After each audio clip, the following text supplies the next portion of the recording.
We are here, the holy grail of RV organization, none other than IKEA.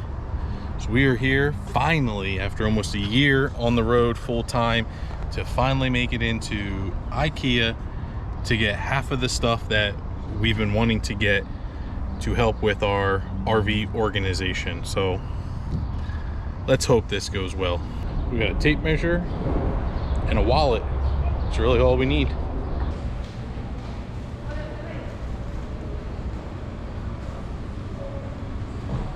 One of the items we're looking for is to get rid of our dresser in our master bedroom and replace it with a desk, because that's where I sit and work all day and I can't put my feet underneath the dresser.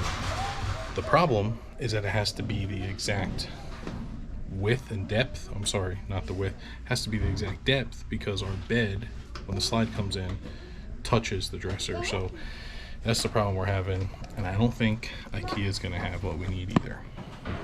So these are perfect to put in a shelf, and then you turn one shelf into three separate spaces. This is $1.29, and we're going to use this to put our screwdrivers in. So we're stopping in for lunch at IKEA. So obviously we had the meatballs, they're gone. My plate is gone, mac and cheese.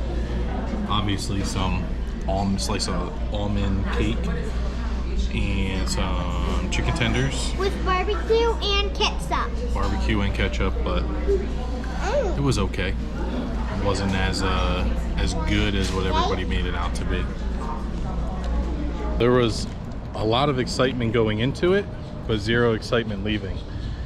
About 90% of what we went in there for was sold out, and we're leaving with like 2 stuffed animals and stuff I could have got at the dollar store. So we're not happy with IKEA. Yeah, so everybody that hypes up IKEA, I just don't get it. It's a big waste of time. Big waste of time.